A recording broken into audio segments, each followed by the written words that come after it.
So last time we talked about what medicine does, and today I want to take a deep dive into medical data. And I'm going to use as examples a lot of stuff from the MIMIC database, which is one of the databases that we're going to be using in this class. Some of you are probably familiar with it, and some of you are not. And there are, I hope, some takeaway lessons from this discussion. So for example, a few years ago when MIMIC 3 was about to be released, I was playing with the data, and I looked at the distribution of heart rates in the CareView part of the database. So MIMIC, for those of you who don't know, has intensive care data from about 60-something thousand admissions to intensive care units at the Beth Israel Deaconess Medical Center over a period of about 12 years. And one of the technical difficulties that we encountered is that in the middle of that time period, the hospital shifted from one information system that they used in their intensive care unit to another. CareView is the old one, Medivision is the new one, and of course they're not exactly compatible, so we'll see some examples of that. So this is the old data, so this is from CareView, and you look at that and say, well, heart rates range from 40 to 200 roughly, which is okay. But then there's this funny thing. There are two peaks. So where, if ever, do you see two peaks in physiological data? Not typical. And so my initial reaction was, so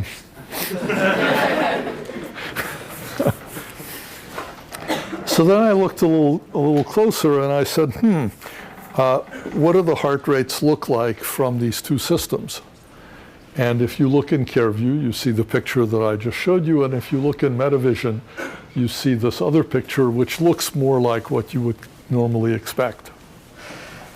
And so I'm sitting there scratching my head going, okay, there must be some difference between these. It's not that simultaneous with the switchover of the hospital from one information system to another, physiology of people changed, and all of a sudden some subset of people started having faster heart rates, right? But if you think about that, what subset of people have faster heart rates? Athletes.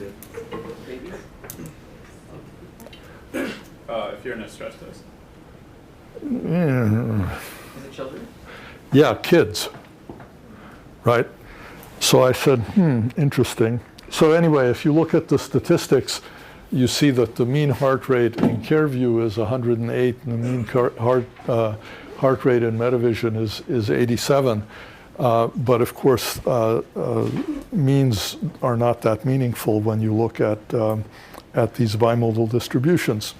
So then I said, well, what if we just look at adults? So we look at people from age greater than 1 up to age 90, and I'll say a word about that in a minute.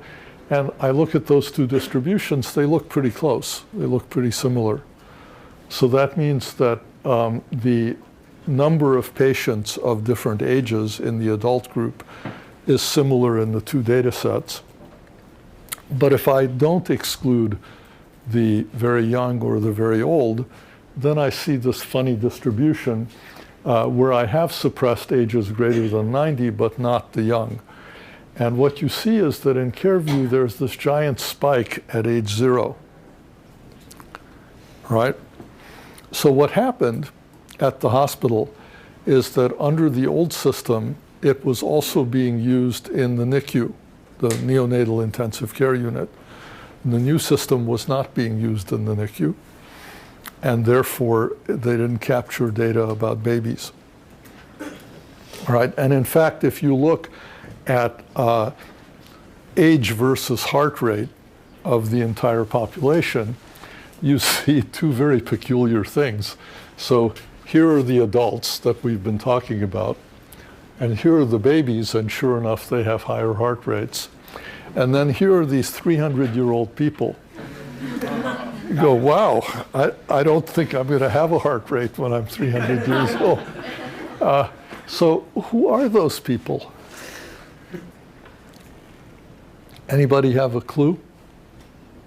Yeah. Entry errors? Sorry? Entry errors? There are too many of them. Yeah, entry errors is always a possibility, but there's quite a few data points there. Yeah. Missing data codified as 300. Close. It's not quite missing data.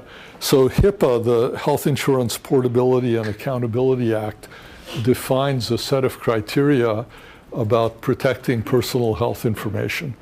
And one of the things you're not allowed to do is to specify the age of somebody who is 90 years old or older.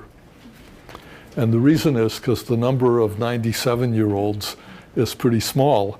And so if I tell you that Willie is 97 years old, then you're going to be able to pick him out of a population relatively easily. And so it's prohibited to say that. Okay? So as a result, everybody who's 90 or older gets labeled as being 300 years old in the database. It's an artifact, right? It's like back in my youth, I worked as a computer programmer at a health sciences computing facility at UCLA, and we used to have a convention that missing data was represented by 99999. Okay? And of course, if you average that into a real data set, you get garbage, which people did regularly. So there are problems with this, and we're running into one of those. If you look at just the adults, the two systems actually look very similar. So the blue and red dots are the two systems, and I've drawn the trend lines between them, and you can see that they're very similar. So it looks like as you get older, your heart rate declines very slightly, but it does so equally in the two data sets. Yeah. On the previous slide, beyond 300, it looks like there were people who were older than 300. Well, that's because the ages there are computed at the time that the heart rate is measured. And so if you are 300 years old when you're admitted to the hospital, if you stay in the hospital for 6 months, then you're 300.5 years old by the time of that measurement. So that's why there are data points to the right of 300. Yeah, good catch. Okay, and then this is what the babies look like, and of course they do have higher heart rates. And here are the oldsters. So actually there are people out to 310 years old, because maybe they were discharged from the hospital and then at age 100 they came back. Maybe they were 90 years old at the time they were initially admitted. 10 years later they came back and we recorded more data about them, and so this is all relative to that 300. Okay, so that's just one example, and the lesson there is be careful when you look at data, because it can really easily fool you. Because there are all kinds of funny things about the way it's collected, about these artifactual things like 300-year-old patients and so on. Okay, so here's a catalog of the types of data that are available to us. So we have typical kind of electronic health record data from hospitals, demographics, age, sex, socioeconomic status, insurance type, language, religion, living situation, family structure, location, work, etc. We have vital signs: your weight, your height, your pulse, respiration rate, body temperature, etc. So these are typically the things that if you ever go to a doctor's office or you go into a hospital, a nurse will take you aside and weigh you and measure your height and check your blood pressure and take your temperature and stuff like that. These are standard vital signs, and so we have lots of those recorded. Medications, prescription medications, over-the-counter drugs, illegal drugs if you're willing not to lie to your healthcare provider, alcohol. Again, one of my earliest days, I was hanging out with a cardiologist at Tufts Medical Center, and we see this elderly lady who looks kind of terrible, and we're talking to her. Well, the doctor is talking to her. I'm trying to stay out of the way, and he says, you know, do you drink alcohol? And she says, oh no, never touch the stuff. And then we talk some more, and we go out of the patient's room, and the doctor turns to me out of earshot of the patient and says, oh, she's a chronic drunk. I said, well, how do you know? And he says, well, from lab tests, from the appearance of her skin, from her general demeanor, from, you know, various sort of ineffable factors. And so patients lie, okay? They really do, because they don't want to tell you things. Okay, medications, by the way, is a big deal. So there's this whole field called MedRec, medication reconciliation, which is the hospital's or the doctor's office's attempt to figure out what medications you're actually taking. So I'm a member of the MIT Health Plan, and if I sign into my health plan account, it tells me that I'm taking some pills that I got 12 years ago as part of a laboratory test where, you know, I took 2 pills which were supposed to have some physiological effect, and then they measured that. And I've never gotten another pill and never taken one since then, nor would it be particularly good for me, but it's still on my record. And there's no notice of it ever having been discontinued. And that's a real problem, because if you're taking care of a patient, you'd like to understand what drugs they're actually taking. And it's hard to know. Okay, then lab tests. So this is the things that you imagine that we do a lot of. And these are components of the blood and the urine mainly, but also of the stool, saliva, spinal fluid, fluid taken off the belly, joint fluid, bone marrow, stuff coming out of your lungs. It's all, anything, right? And any place where you can produce some specimen, they can send it to a lab and measure things in it. And they measure lots and lots of different kinds of things. And these are often useful. Pathology, qualitative and quantitative examination of any body tissue, for example, biopsy samples or surgical scraps. You know, if they do an operation, they cut something out of you, that typically winds up on a pathologist's bench, who then tries to figure out what its characteristics are, and that's, again, useful information. Okay, microbiology. Ever since Pasteur, we know that organisms cause disease, so we're quite interested in knowing what organisms are growing inside your body.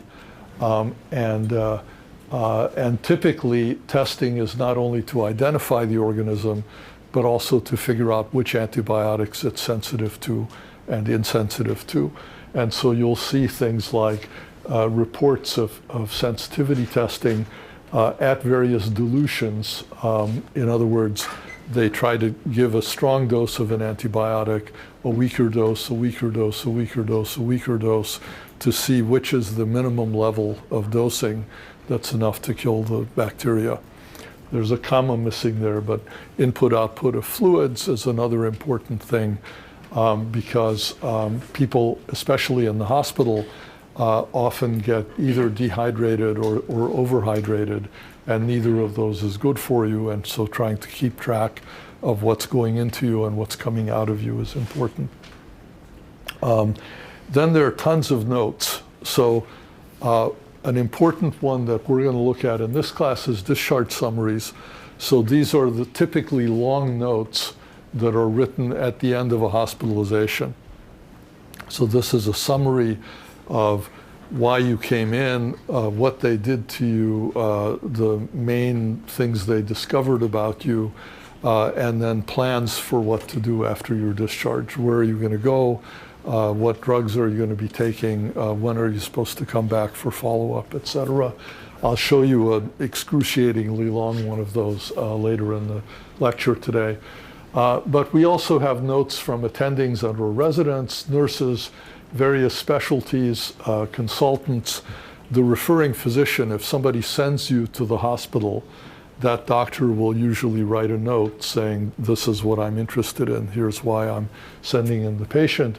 There are letters back to the referring physician saying, okay, this is what we found out, here's the answer to the question you were asking. There are emergency department notes, so that's often the first contact between the patient and the healthcare system. So these are all important. And then there's tons and tons of billing data. So remember, the EHR systems were initially designed by accountants, and they were designed for the purpose of billing. And so we capture a lot of data about formalized ways of describing the condition of the patient and what was done to the patient in order to submit the right bills. You obviously want to bill for as much as possible, but you have to be able to justify the bills that you submit, because insurance companies and Medicare and Medicaid don't have a good sense of humor. And if you submit bills for things that you can't justify, then you get penalized. Okay. And then there are administrative data like which service are you on. So this is occasionally a confusing thing. You can go into the hospital and have heart problems, but it turns out that the heart intensive care unit, the cardiac intensive care unit, is full up with patients. But there's an extra bed in the pulmonary intensive care unit, and so they stick you in that unit, but you're still on the cardiology service. And so there are these sort of mixture kinds of cases that you still have to take care of. Transfers are when you get transferred from one place to another in the hospital. Imaging data. So I'm not going to talk about that much today, but there are X-rays, ultrasound, CT, MRI, PET scans, retinal scans, endoscopy, photographs of like your skin and stuff like that. So this is all imaging data. And there's been a tremendous amount of progress recently in applying machine learning techniques to try to interpret the contents of these data. So these are also very important. And then there's the whole quantified self movement. I mean, how many of you wear a activity tracker? Yeah, only about a third. I'm surprised at a place like MIT. So, you know, we measure steps and elevation change and workouts, and you can record vital signs and diet and your blood sugar, especially if you're diabetic, allergies, allergic incidents. There's all this mindfulness, mood, sleep, pain, sexual activity.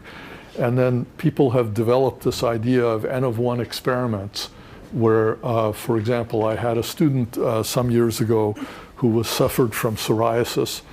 It's a growthy condition of the skin.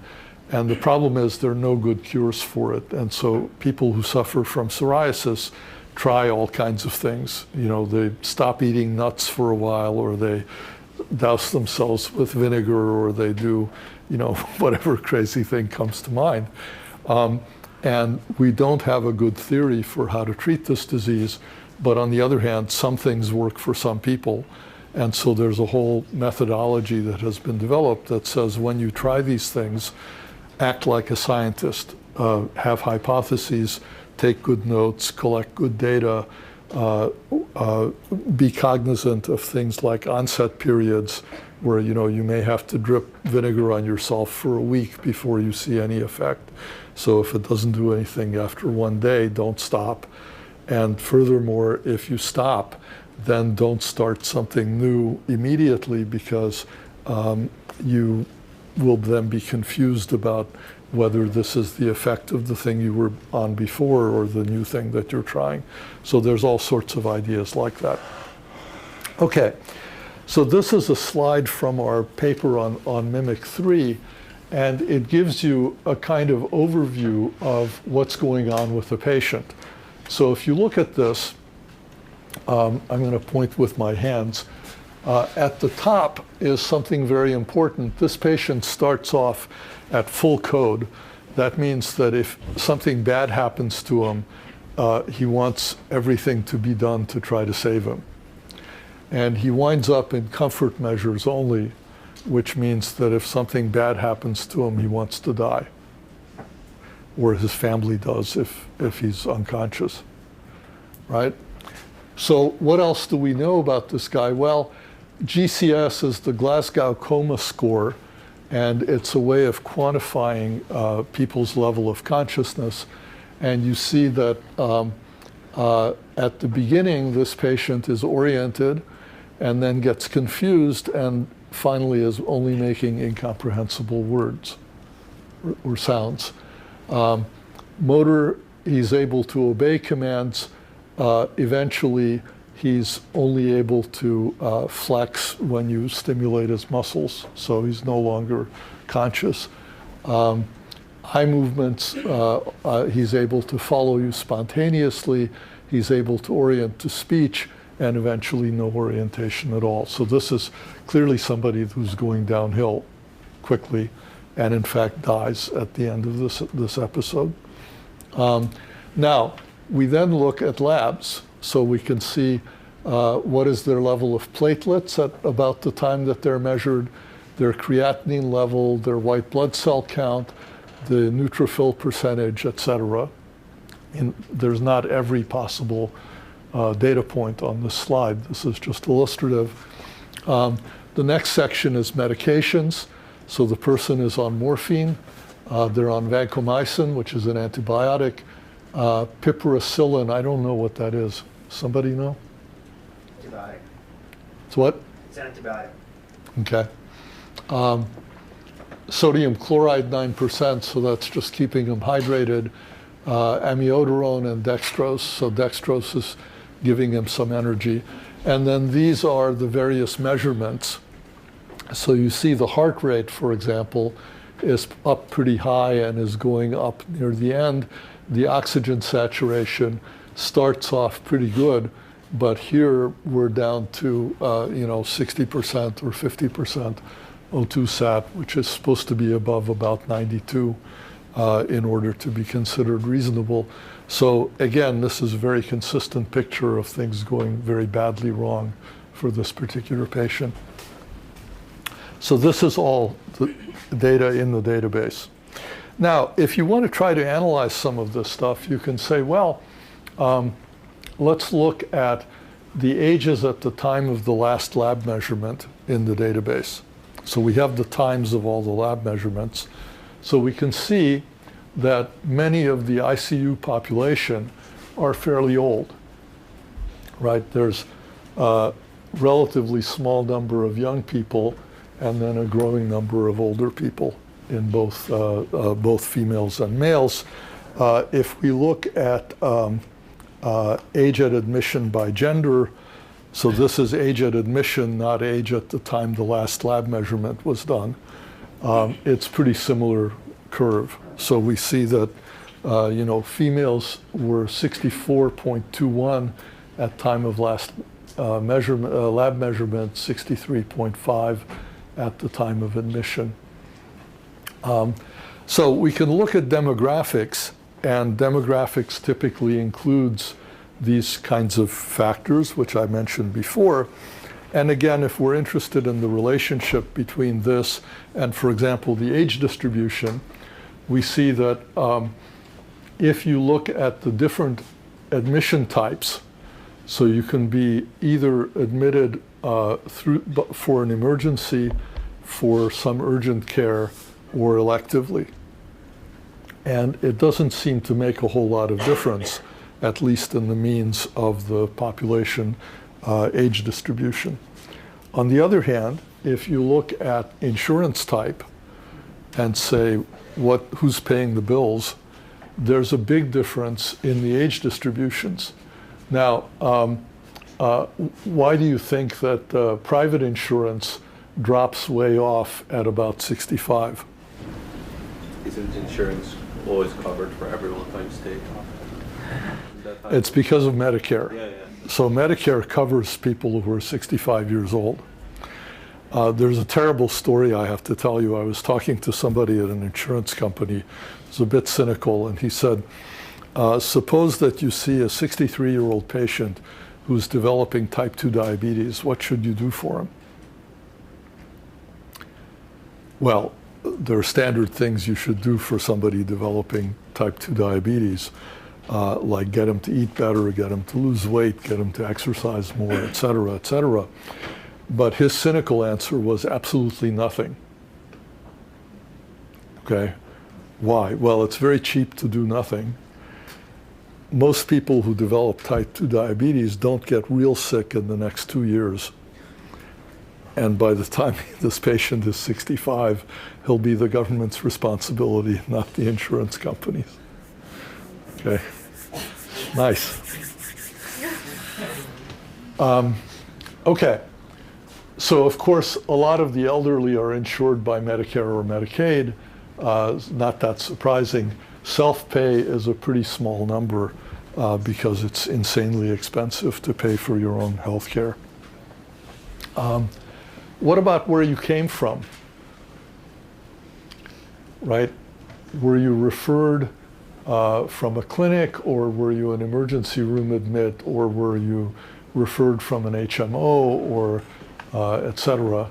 And other than transfer from a skilled nursing facility or transfer within the facility, within the hospital, it doesn't make much difference. The averages there and the distributions look moderately similar. If you're coming from a skilled nursing facility, if you are in a skilled nursing facility, you're probably old, because younger people don't typically need skilled nursing care. And I'm not sure why transfers within the facility are significantly younger ages, but it's true from the MIMIC data. What about age at admission by language? So some people speak English, some people speak not available, some people speak Spanish, etc. So it turns out the Russians are the oldest, right?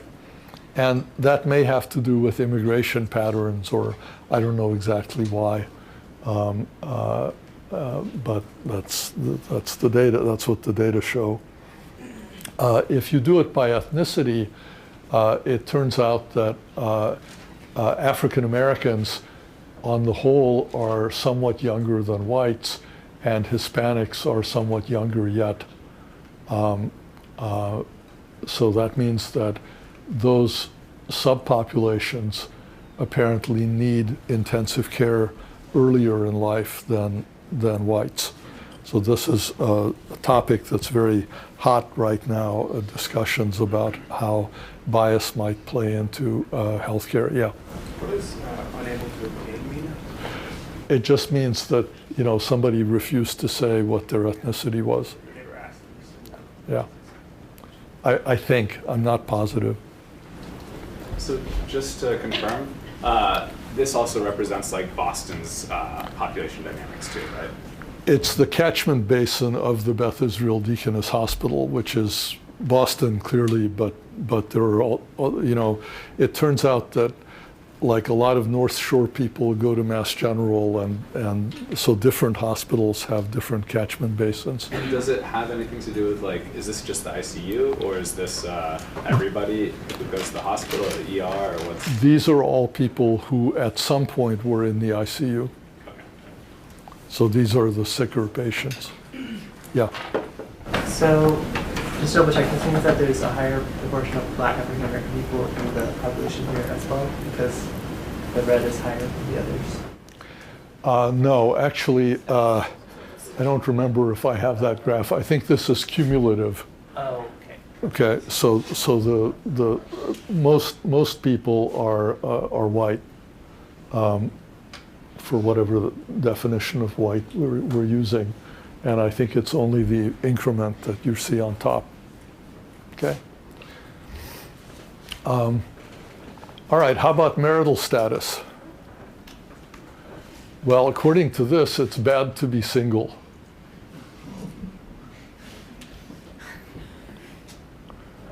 Right? So I could sort of see that for hospitalization. I'm not sure why it's true for the ICU, because if you don't have anybody at home to take care of you and you get sick, it seems reasonable that you'd be more likely to wind up in the hospital, but I don't know why you'd wind up in intensive care. Yeah. Isn't it possible that those are also, like, single people are like, probably younger than like married people? And those are probably younger Yes. than widows Yeah. and divorced people. Yeah, that's probably also right. Yep. Okay, so here's an interesting question, a little bit related to something you'll see on the next problem set. So could we predict in-hospital mortality from just these demographic features? So I'm using a tool in language called R. This is a general linear model, and I've set it up to do basically logistic regression. And it says, I'm predicting whether you die in the hospital based on these demographic factors. And it turns out that the only ones that are highly significant are age. So that's not surprising, that older people are more likely to die than younger people. It's generally true. And if I'm unable to obtain your ethnicity or I don't know your ethnicity, then you're more likely to die. I have no clue why that might be the case. And other things are not as significant. So if you speak Spanish or English, you're slightly less likely to die. You see a negative contribution here. And if you speak Russian, you're slightly less likely to die. But it's significant not at the p equal 0.05 level, but it is at the p equal 0.06 level. And marriage doesn't seem to make much difference in predicting whether you're going to die or not.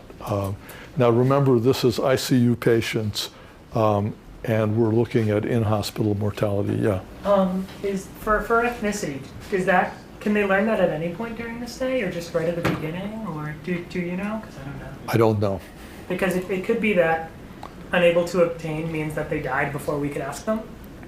No, because there wouldn't be that many of those people, I think. Well, there are not that many people who don't live past the intake interview. And they do ask them. Unless they come intubated and in bad shape to be there. Yeah, that would be an example, but I don't think you'd see enough such people to show up statistically. Okay. Well, so I've already mentioned that there's this problem of having moved from CareView to Medivision just in the MIMIC database. But of course, this is a much bigger problem around the country and around the world because every hospital has its own way of keeping records. And wouldn't it be nice if we had standards? And of course, there's this funny phrase, the wonderful thing about standards is that there's so many to choose from. So for example, if you look at prescriptions in the MIMIC database, here are two particular prescriptions for subject number 57139, admitted on admission ID 155470. And so they have the same start date but different end dates. One is a prescription for Tylenol, acetaminophen, and the other is for clobetasol propionate 0.05% cream. That's a skin lotion thing for, I think it's a steroid skin cream. So if you look in the BI's database, they have their own private formulary code where this thing is ACET 325 and this thing is CLOB.05C30, right? And if you look, there's also something called a GSN, which is some commercial coding system for drugs, maybe having to do with who their drug supplier is at the hospital. And these have different codes. There's the National Drug Code, which is an FDA-assigned 9-digit code that specifies who made the drug, what form it's in, and what's its strength. And so you get these. Then there's a human readable description that says Tylenol comes in 325 milligram tablets, and this clobetasol comes in 30-gram tubes. And the dose is supposed to be 325 to 650, i.e. 1 to 2 tablets measured in milligrams. The dose here is 1 application, whatever that is. I don't know what the 0.01 means. And this is a tablet, and that's a tube, and this is taken orally, and that's administered on the skin, right? So this is a local database. For a doctor, they just scan the package, so, and then this is all registered. At most hospitals, that's true now. It wasn't true when the MIMIC database started being collected. And the BI was relatively late in moving to that compared to some of the other hospitals in the Boston area. I mean, each hospital has its own desiderata for what it thinks is most important. And I think the BI just didn't prioritize it as much as some of the other hospitals. Okay, so then I said, well, if you look at prescriptions, how often are they given? So remember, we have about 60,000 ICU stays, and so isoosmotic dextrose was given 87,000 times to various people. Sodium chloride, 0.9% flush. Do you know what that is? Have you ever had an IV? So periodically the nurse comes by and squirts a little bit of stuff in the IV to make sure that it hasn't clogged up. That's what that is. Insulin, SW, I don't know, salt water, I don't know what SW is. Magnesium sulfate, dextrose 5 in water, furosemide is a diuretic, potassium chloride replenishes potassium that people are often low on. And then you go, so why is there this D5W and that D5W? And that's probably some data error in the system, okay? One of them has an NDC code associated with it and the other one doesn't, but probably should. Yeah. Oh, I was actually going to ask, G-zeros mean that they're standard across hospitals or just that we don't have the data? The NDC code should be standard across the country because those are FDA assigned codes, but not every hospital uses them. Okay? And for the ones that say 0, I'm not sure why they're not associated with the code in this hospital's database. Okay. Next most common, you see normal saline, 0.9% sodium chloride. So that was the same stuff as the flush solution, but this time not being used for flush. Metoprolol is a beta blocker. Here's another insulin, this time with an NDC code, etc. I love bag and vial, okay? So these are not exactly medications. A bag is literally like a baggie that they put something into, and a vial is literally something that they put pills in. And why is that in the database? Because they get to charge for it, okay? And I don't know what the charge is, but it wouldn't surprise me if you're paying $5 for a plastic bag to put something in. Okay, so if we say, well, how many pharmacy orders are there per admission at this hospital? And the answer is a lot. So if you look at, it's a very long-tailed distribution, goes out to about 2,500, but you see if I blow up just the numbers up to about 200, there's a very large number of people with like 2 prescriptions filled, and then a fairly declining number with more.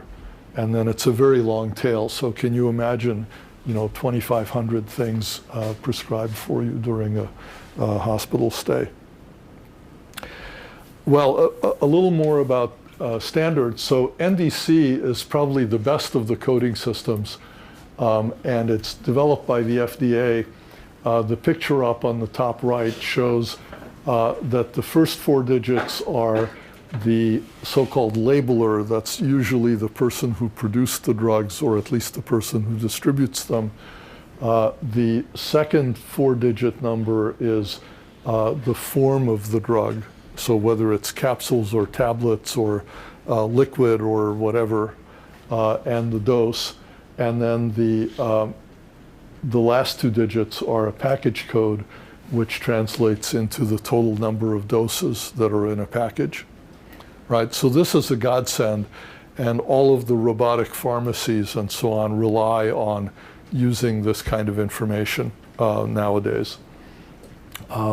Unfortunately, they ran out of 4-digit numbers, and so there's now they added an extra digit, but they didn't do it systematically, and so sometimes they added an extra digit to the labeler and sometimes to the product code. And so there's a nightmare of translations between the old codes and the new codes, and you have to have a code dictionary in order to do it properly and so on. Okay, well, if that weren't good enough, the International Council for the Harmonization of Technical Requirements for Pharmaceuticals for Human Use developed another coding system called MEDRA, which is also used in various places. And this is an international standard, which is, of course, incompatible with the NDC. There are also CPT is the common procedural terminology, which we'll talk about in a little bit. And they have a sub-range of their codes which also correspond to medication administration. And so this is yet another way of coding giving medicines. And then the HCPCS is yet another set of codes for specifying what medicines you've given to somebody. And then I had mentioned this GSN number, which apparently the Beth Israel uses. This is a commercial coding system from a company called First Data Bank that is in the business of trying to produce standards. But in this case, they're producing ones that are pretty redundant with other existing standards, but nevertheless, for historical reasons or for whatever reasons, people are using these. Okay, enough of drugs. So what procedures were done to a patient? If you look in MIMIC, there are 3 tables. There's procedures ICD, which has ICD-9 codes for about 250,000 procedures. There's CPT events, which has about 500,600,000 events that are coded in the CPT terminology. And then Medivision, the newer of the 2 systems, has about 250,000 procedure events that are coded in that system. So some examples, here's the most common ICD-9 procedure codes. So ICD-9 code 3893, of which there are 14,000 instances, is venous catheterization, not elsewhere classified. So what's venous catheterization? It's when somebody sticks an IV in your vein, okay? Very common. You show up at a hospital, before they ask you your name, they stick an IV in your arm. It's a billable event too. Then insertion of an endotracheal tube. You know, if you're having any problems like that, they stick something down your throat. Enteral infusion of concentrated nutritional substances. So if you're not able to eat, then they feed you through a stomach tube. Okay, so that's what that is. Continuous invasive mechanical ventilation for less than 96 consecutive hours. So this is being put on a ventilator that's breathing for you, etc. So you see that there's a very long tail of these. So those are the ICD-9 codes. Now CPT has its own procedure codes, that go into tremendous amount of detail. So for example, this is the medicine subsection, and it shows you the kinds of drugs that you're being administered that are involved in dialysis or psychiatry or vaccines or whatever. And then here are the surgical and the radiological codes, and there's tons and tons of detail on these. Yeah.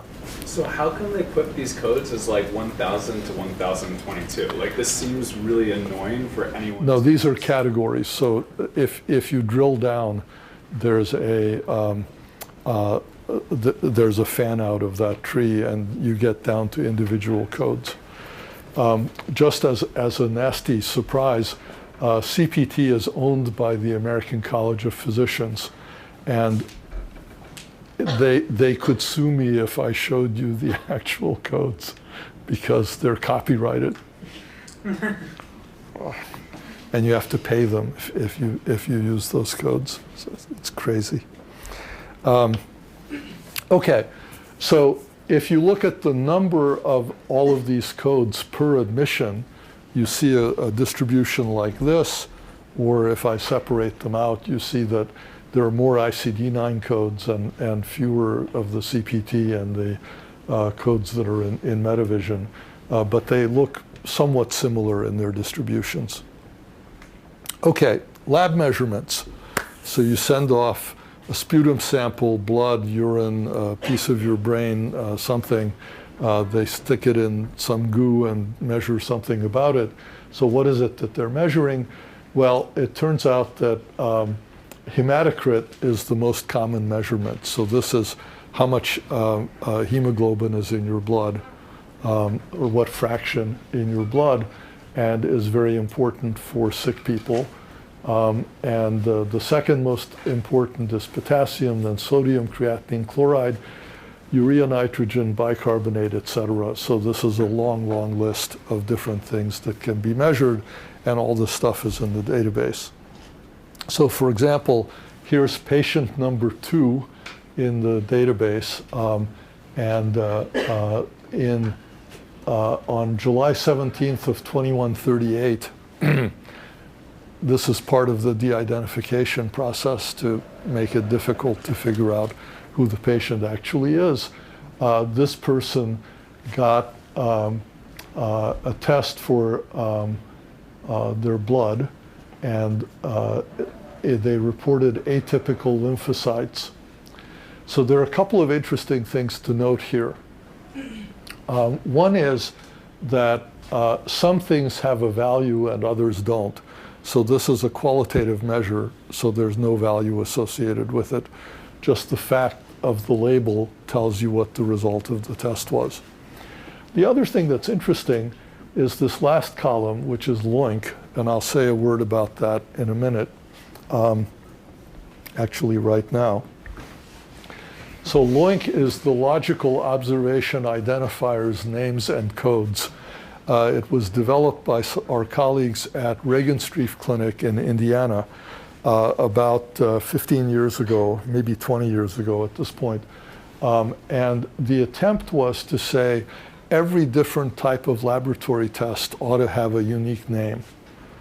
And they ought to be hierarchical so that if you have, for example, 3 different ways of measuring serum potassium, that they're related to each other, but that they're distinct from each other, because there may be circumstances under which the errors that you get from one measurement versus another are different. And so this is the standard way. If you send off your blood sample to a lab, they send back a string like this to the hospital or to your doctor's office that says, it's coded in this OBX coding system, and here is the LOINC code, and this is the SNOMED interpretation, and so this string is the way that your hospital's EHR or your doctor's office system figures out what the result of the test was. HL7 is this 30-something-year-old organization that has been working on standardizing stuff like this, and LOINC is part of their standardization. So if you look at these, you say, well, again, how many tests per admission? Again, a huge long tail, up to about 15,000 for a very small number of patients.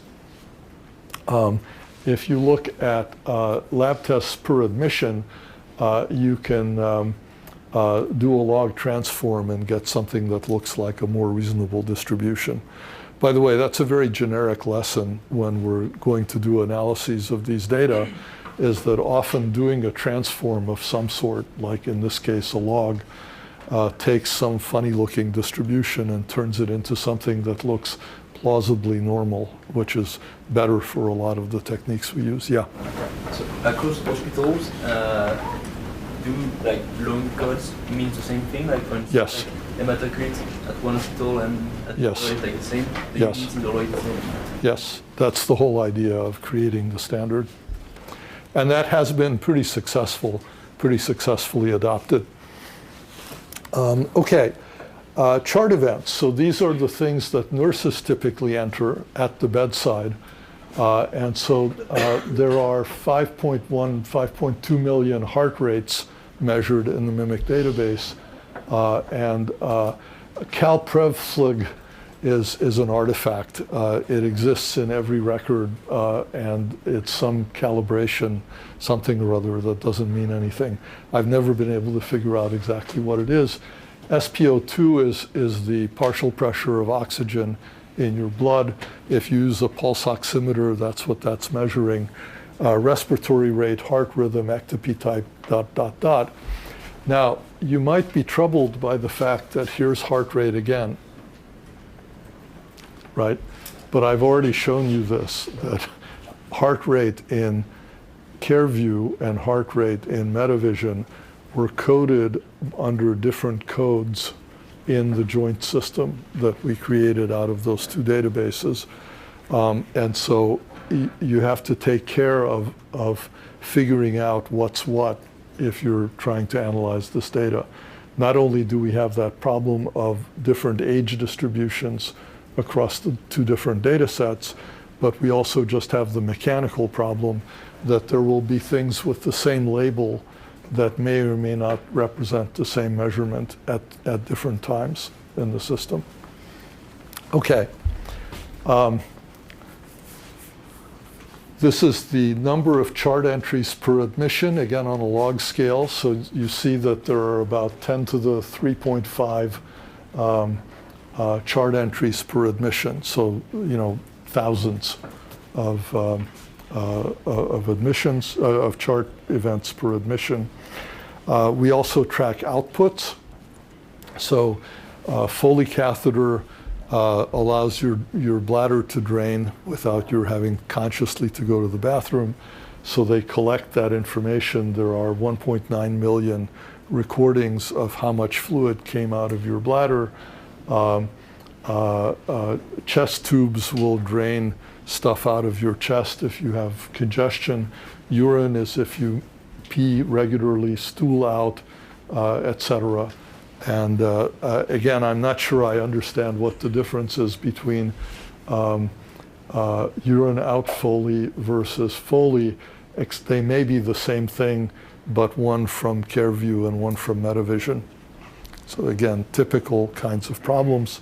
If you look at the number of output events per admission, you're seeing on the order of 100, roughly. Well, if you're tracking outputs, you should also track inputs, and so they do. And so D5W is this dextrose in water, 0.9% normal saline, propofol is an anesthetic, insulin, heparin, blood thinner, etc. Fentanyl's, I think, an opioid, if I remember right. So these are various things that are given to people, and they affect the volume of the person. So this is an attempt to keep the person in balance and keep track of that. MetaVision inputs are classified somewhat differently, but they have similar kinds of data. And if you combine them, you get, again, a distribution on a log scale that shows that there are on the order of 10 to the 5th input events. So quite a few input events, because this is recorded periodically. Now, the paper that So what's an input event again? Is that like when you come to the hospital and are admitted, or just? No, it's an input into you. So it's like you drink a glass of water, the nurse is supposed to record it, although she doesn't always, because she may not notice it. But if they hang an IV bag and pour a liter of liquid into you, they do record that. Okay? All right. So I had you read this interesting paper, and a discussion prior to that paper, because one of the authors is a former student of mine, and I know one of the other guys pretty well. And the former student, Zach Kohane, came back some years ago from a conference in California and was explaining to me that he ran into a venture capitalist who discovered that there's an interesting physiological variation in the abnormality of lab tests that are done at night.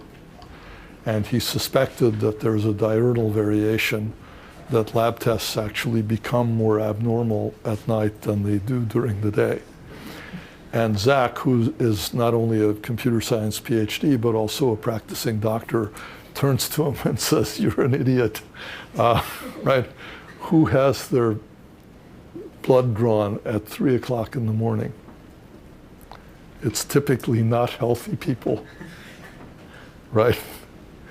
So this is another of these nice confounding stories where if you have a test done in the middle of the night, it probably indicates that you're sicker. So he and Griffin recruited their third author and went off and did a very large-scale study of this question, which is what the paper that I asked you to read reports on.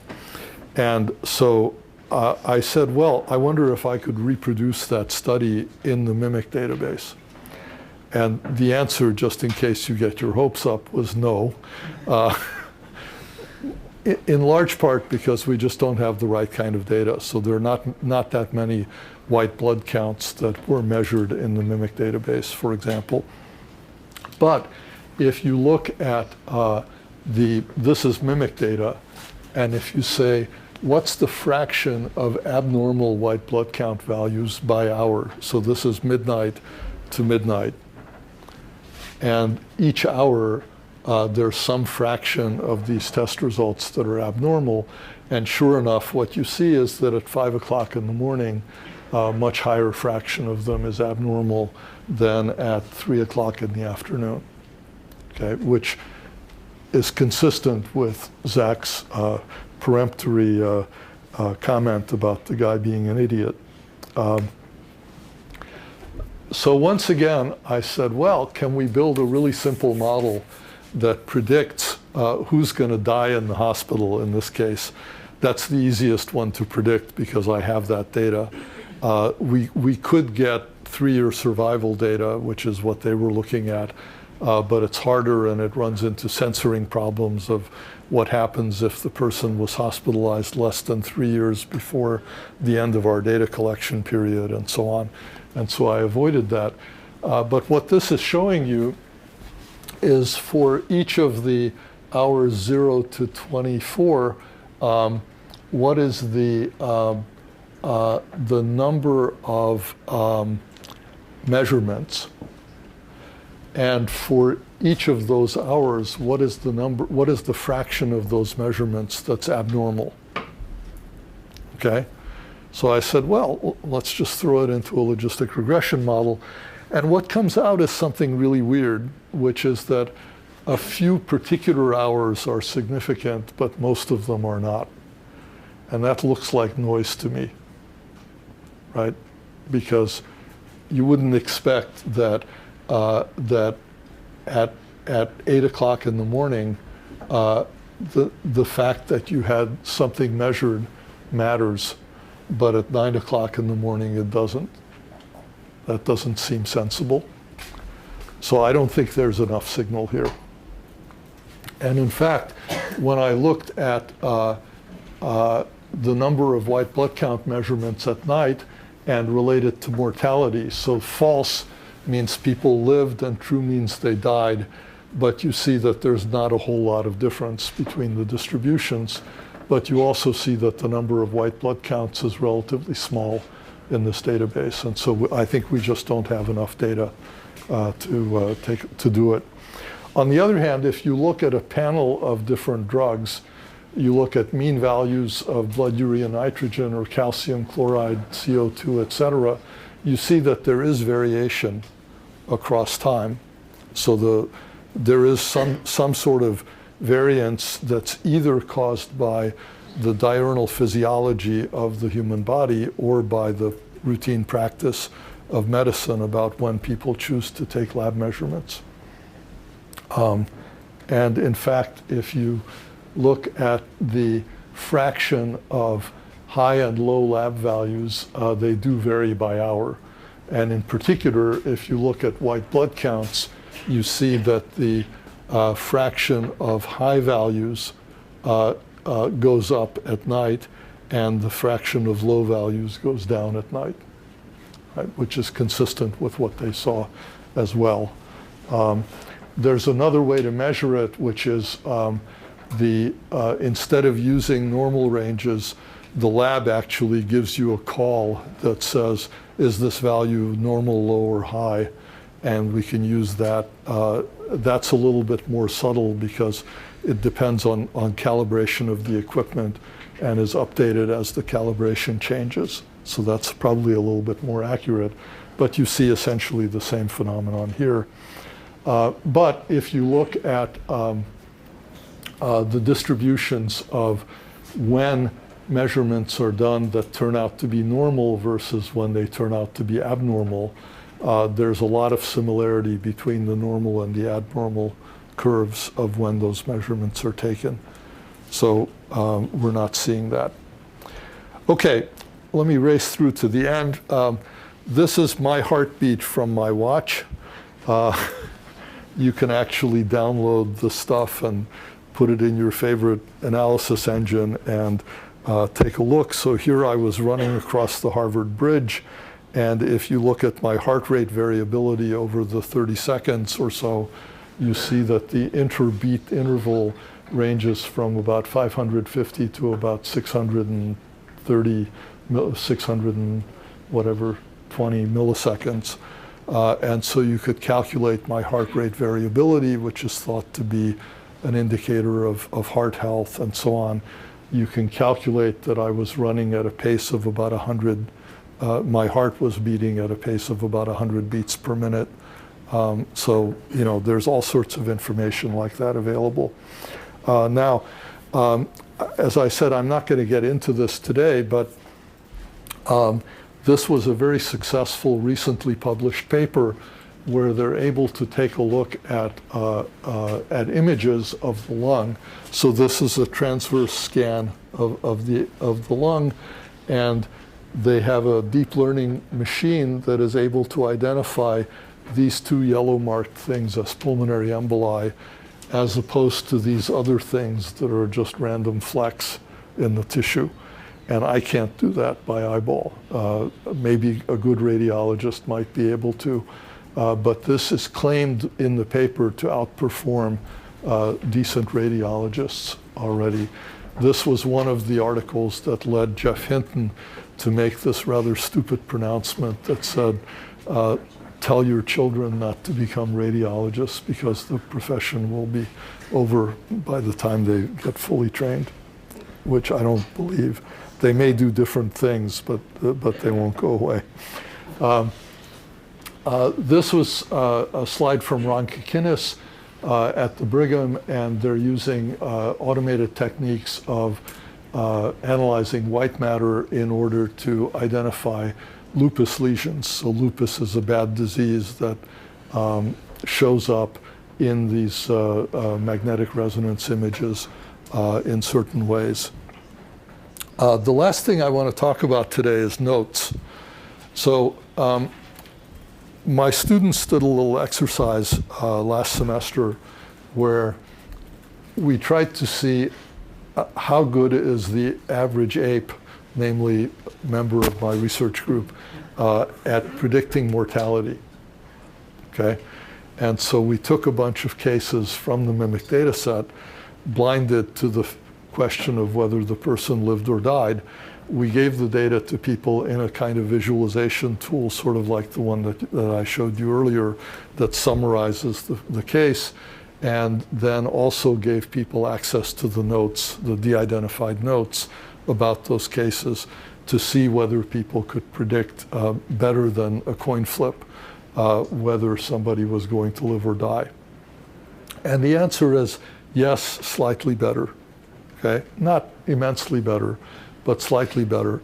And furthermore, it looks like by giving them feedback, so as they're looking at these cases and trying to make the prediction, they make a prediction, you tell them if they were right or wrong. We learn, and so we get slightly better than random, right? It's kind of interesting. Okay, so one of the things I discovered is that at least when I was playing the monkey in this exercise, I found the notes to be immensely useful, much more useful than the trend lines of laboratory data. Partly it's because I'm used to reading English. I'm not so used to reading graphs of laboratory data. But part of it is that there's a level of human understanding that is transmitted in the nursing notes and in the discharge summaries and so on that you don't get from just looking at raw data. And so there is very much the sense, which we're going to talk about in a couple of weeks, of how can we take advantage of that information, extract it, and use it in the kinds of modeling that we want to do. So in MIMIC, if you look, we have nursing notes and radiology reports and more nursing notes and electrocardiogram reports and doctor's notes and discharge summaries and echocardiograms, respiratory, et cetera. And if you look at the distribution of the length of these are unfortunately not on the same scale. But the discharge summary is the thing that's written at the time you leave the hospital. So this is sort of the summary of everything that happened to you during your hospitalization. And it's long, so it goes up to like 30,000 characters. It's a short story, not so short story. Nursing notes tend to be shorter. They run up to about 3,000 characters. This other set of nursing notes, which I think comes from the other system, is a little bit longer. It goes up to about 5,000. Doctor's notes are a little bit longer, yet they go up to about 10,000, 15,000 characters typically. And there are various other kinds of notes. So I just wanted to show you a few of these. Here's a brief nursing note. So this is a patient who is hypotensive but not in shock. Patient remains on this drug drip at 0.75 micrograms per kilogram per minute. No titration needed at this time. Their blood pressure is stable at more than 100. The mean arterial pressure is 65, greater than 65. Wean them from this drug, presumably, if it's tolerated.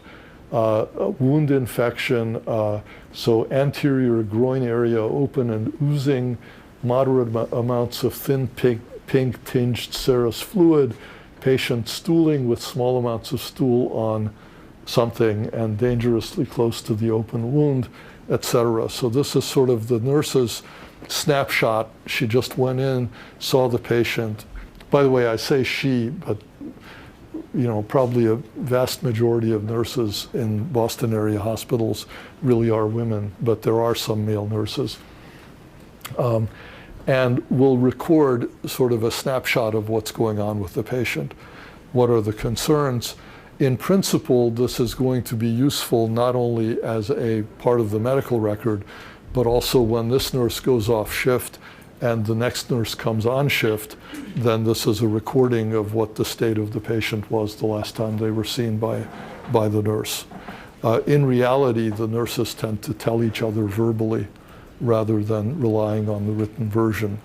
I remember one time talking to a nurse in an intensive care unit in another part of the country. And I said, so whoever reads your notes?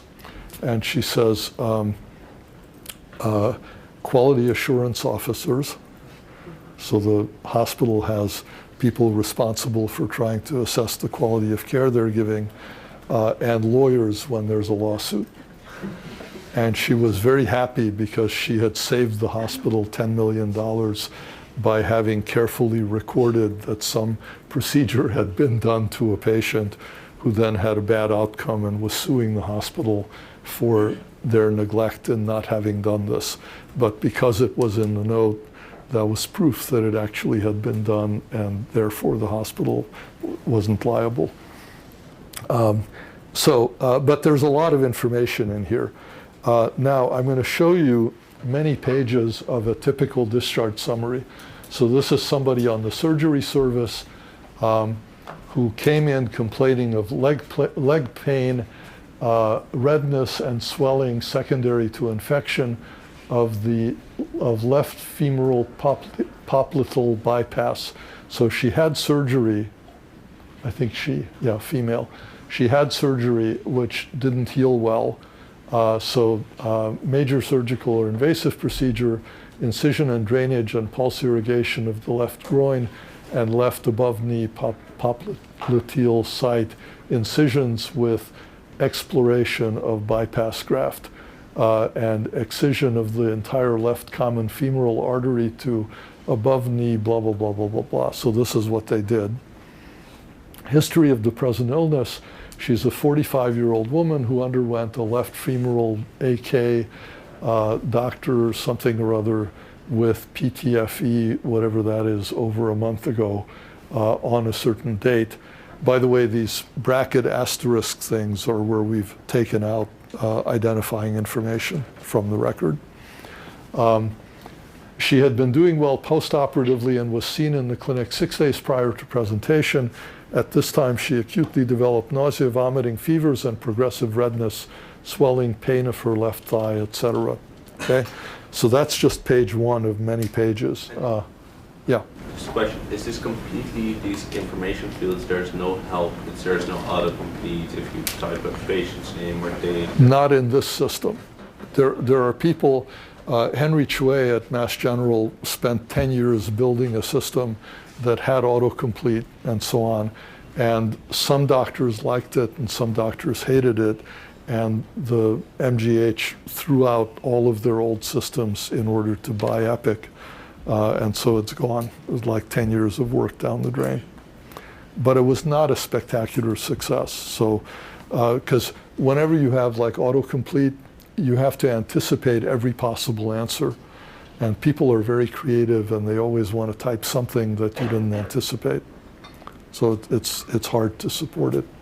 What is Epic? That's like the new... Epic is a big company that has been winning all the recent contests for installing electronic medical record systems. Remember in my last lecture I showed that we're reaching about 100% saturation. So they've been winning a lot of the installation deals, and they're getting a lot of the subsidy. The estimate I heard was that Partners Healthcare, which is MGH, the Brigham, and a couple of other hospitals, spent somewhere on the order of $2 billion installing this system. So that included all the customizations and all the training and all the administrative stuff that went with it. But that's a huge amount of money. Okay, so we have past medical history, 1 pack a day smoker, abused cocaine, but says she stopped 6 months ago, has asthma, type 2 diabetes, social history, family history. These are the physical exam results. So it's giving you a lot of information about the person. Description of the wound down at the bottom, pertinent lab results. So these are copied out of the laboratory tables. Yeah. Just double check with the drug results. Sorry? Just to double check with the drug results 2 slides back. Yep. It said, so it has the fake dates of 2198 up there. Yeah, So the fact that there was a positive test in 2197 would mean a year ago. So that's Yeah. the medication. yeah. The de-identification technology here maintains the relative dates, but not the absolute dates.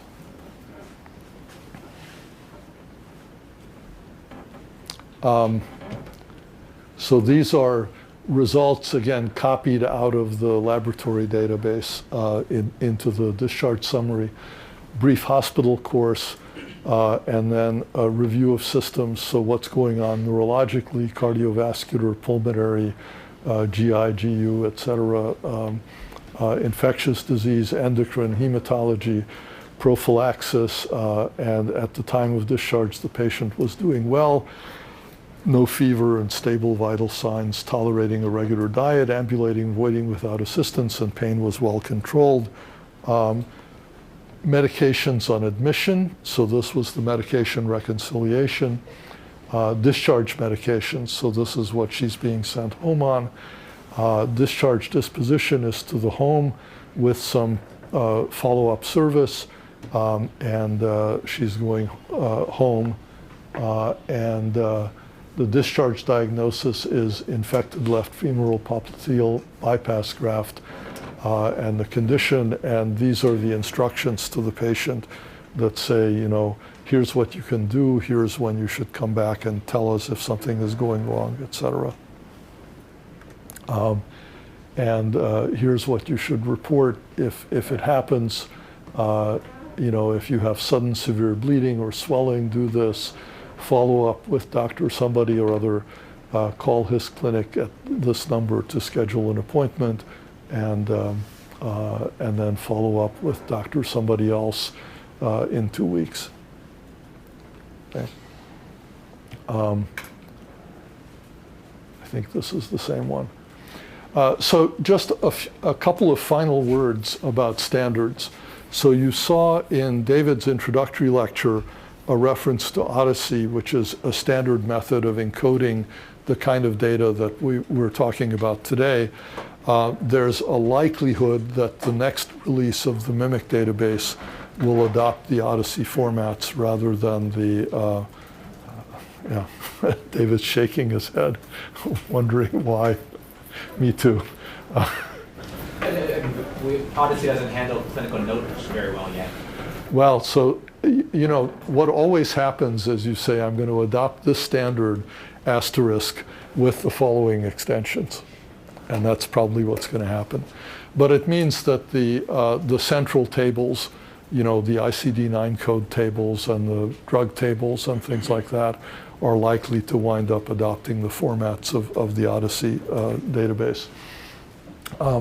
You should also know about this thing called FHIR, FHIR, the Fast Health Interoperability Resources.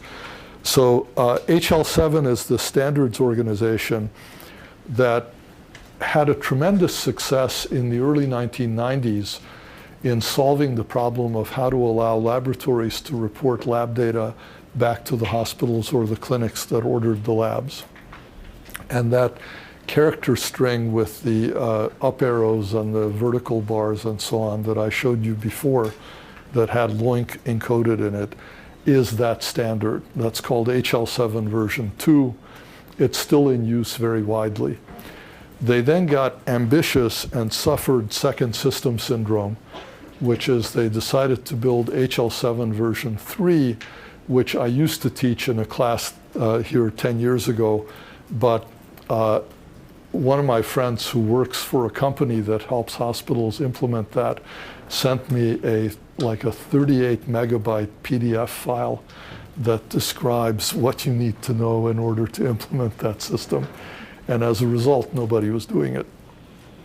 So FHIR is a gross simplification of that starts off and says, if a doctor refers a new patient to you, what is the minimum set of data that you need to know in order to take care of that person? And FHIR tries to provide just that subset of all the data. It has become a standard mainly because after Congress spent $42 billion or so bribing people into buying these information systems, they got mad that the information systems they bought couldn't talk to each other. And so they called in on the carpet the heads of these IT companies, health IT companies, and they yelled at them and they made them promise that there would be interoperability. They promised, and out of that came FHIR, or it was probably simultaneously developed, but they adopted it. And so now, in principle, it's possible to exchange data between different hospitals, at least to the level of that degree of harmonization of the data. In reality, the companies don't want you to do that because they like there to be friction in not being able to take all your data to a different hospital, because it is more likely to leave you at the one that you're at. So there's complicated socioeconomic kinds of issues in all this, but at least the standard exists and is becoming more and more widely deployed as long as Congress pays attention. It's ugly. So here's what a patient looks like, right? It's the usual unreadable XML garbage, but fortunately there are parsers that can turn it into JSON and simpler representations, and so that's pretty common. So the terminologies that exist are LOINC and NDC, ICD-9 and 10. SNOMED I didn't talk about today. DSM-5 is the Diagnostic and Statistical Manual for psychiatrists that's used as a common coding method for describing psychiatric disease, and there are many more of these. There's something called the Unified Medical Language Systems Metathesaurus from the National Library of Medicine that integrates about 180 of these different terminologies. And so there is a nice one-stop shop where you can get all these things from them. So takeaway lessons, know your data. Remember that first example of the heart rates. That comes up over and over again. And doing machine learning and analysis on data that you don't understand is likely to lead you to false conclusions. Harmonization is difficult and time-consuming, and there are lots of things for which we just don't have standards, and so everybody develops their own representations. I had a PhD student about a decade ago who in his thesis wrote that he spent about half his time cleaning data. And I gave that thesis to another student who started a few years later, who read it, and he comes to me with just awestruck, and he says, what? He only spent half his time cleaning the data? And unfortunately, that's roughly where we are in this field. So sorry to be a downer, but that's the current state of the art. And next time, David will start by looking at actually building some models with these kinds of data and showing you what we can accomplish. All right, thank you.